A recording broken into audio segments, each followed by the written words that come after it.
नमो भगवते वासुदेवाय। सभी भक्तों को जय श्री राधे कृष्ण। श्रीमद् भागवत महापुराण पंचम स्कंद तृतीयो अध्यायः। राजा नाभि का चरित्र। श्री सुखदेव जी कहते हैं, राजन, आग्नेद्र के पुत्र नाभि के कोई संतान न थी, इसलिए उन्होंने अपनी भार्या मेरु देवी के सहित पुत्र की कामना से एकाग्रता पूर्वक भगवान यज्ञ पुरुष का यजन किया। यद्यपि सुंदर अंगों वाले श्री भगवान द्रव्य, देश, काल, मंत्र, ऋत्विज, दक्षिणा और विधि इन यज्ञ के साधनों से सहज में नहीं मिलते, तथापि वे भक्तों पर तो कृपा करते ही हैं। इसलिए जब महाराज नाभि ने श्रद्धापूर्वक विशुद्ध भाव से उनकी आराधना की, तब उनका चित्त अपने भक्त का अभीष्ट कार्य करने के लिए उत्सुक हो गया। यद्यपि उनका स्वरूप सर्वथा स्वतंत्र है, तथापि उन्होंने प्रवृत्ति कर्म का अनुष्ठान होते समय उसे मन और नैनों को आनंद देने वाले अवयवों से युक्त अति सुंदर हृदय आकर्षक मूर्ति में प्रकट किया। उनके श्रीअंग में रेशमी पीतांबर था, वक्षस्थल पर सुमनोहर श्री वत्स चिन्ह सुशोभित था, भुजाओं में शंख, चक्र, गदा, पद्म तथा गले में वनमाला और कौस्तुभ मणि सुशोभित थी। संपूर्ण शरीर अंग प्रत्यंग की कांति को बढ़ाने वाले किरण जाल मंडित मणिमय मुकुट, कुंडल, कंकण, करधनी, हार, बाजूबंद और नुपुर आदि आभूषणों से विभूषित था। ऐसे परम तेजस्वी चतुर्भुज मूर्ति पुरुष विशेष को प्रकट हुआ देख ऋत्विज, सदस्य और यजमान आदि सभी लोग ऐसे आह्लादित हुए जैसे निर्धन पुरुष अपार धनराशि पाकर फूला नहीं समाता। फिर सभी ने सिर झुकाकर अत्यंत आदरपूर्वक प्रभु की अर्घ्य द्वारा पूजा की और ऋतुजों ने उनकी स्तुति की। ऋतुजों ने कहा, पूज्यतम, हम आपके अनुगत भक्त हैं, आप हमारे पुनः पुनः पूजनीय हैं, किंतु हम आपकी पूजा करना क्या जाने।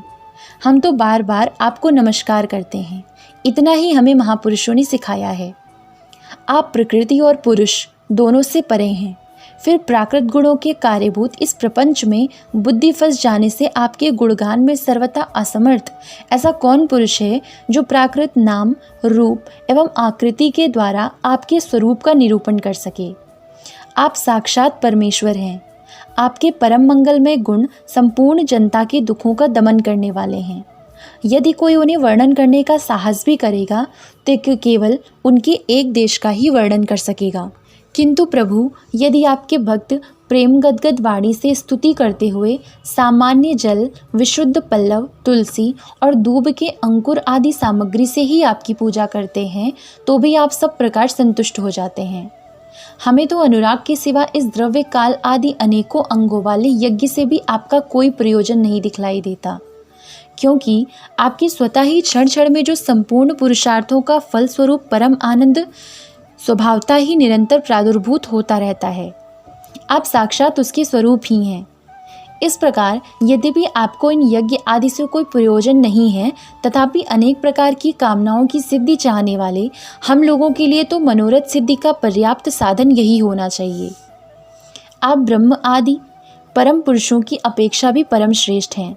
हम तो यह भी नहीं जानते कि हमारा परम कल्याण किसमें है, और ना हमसे आपकी यथोचित पूजा ही बनी है। तथापि जिस प्रकार तत्वज्ञ पुरुष बिना बुलाए भी केवल करुणावश अज्ञानी पुरुषों के पास चले जाते हैं, उसी प्रकार आप भी हमें मोक्ष संज्ञक अपना परम पद और हमारी अभीष्ट वस्तुएं प्रदान करने के लिए अन्य साधारण यज्ञ दर्शकों के समान यहाँ प्रकट हुए हैं। पूज्यतम, हमें सबसे बड़ा वर तो आपने यही दे दिया कि आप ब्रह्मादि समस्त वरदायकों में श्रेष्ठ होकर भी आप राजर्षि नाभि की इस यज्ञशाला में साक्षात हमारे नेत्रों के सामने प्रकट हो गए। अब हम और वर क्या मांगें।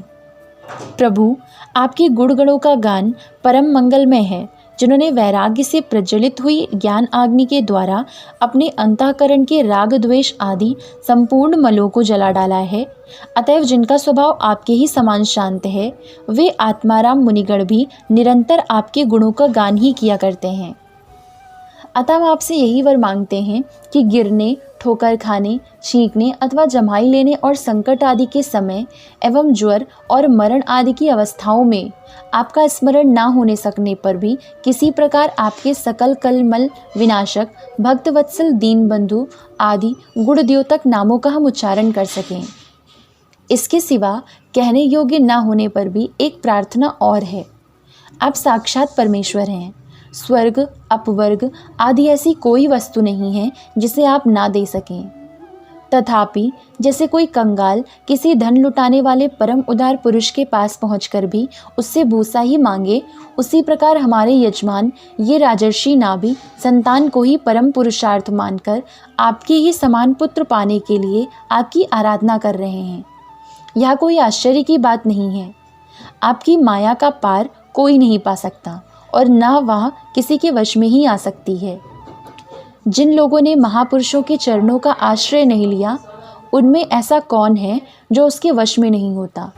उसकी बुद्धि पर किसका पर्दा नहीं पड़ जाता और विषय रूप उस विष का वेग उसके स्वभाव को दूषित नहीं कर देता। देवदेव, आप भक्तों के बड़े बड़े काम कर देते हैं। हम मंदमतियों ने कामनावश इस तुच्छ कार्य के लिए आपका आवाहन किया है। यह आपका अनादर ही है, किंतु आप समदर्शी हैं, अतः हम अज्ञानियों की इस धृष्टता को आप क्षमा करें। श्री सुखदेव जी कहते हैं, राजन, वर्षाधिपति नाभि के पूज्य ऋतजों ने प्रभु के चरणों की वंदना करके जब पूर्वोक्त स्त्रोत से स्तुति की, तब देव श्रेष्ठ श्रीहरि ने करुणावश इस प्रकार कहा। श्री भगवान ने कहा, ऋषियों, बड़े असमंजस की बात है।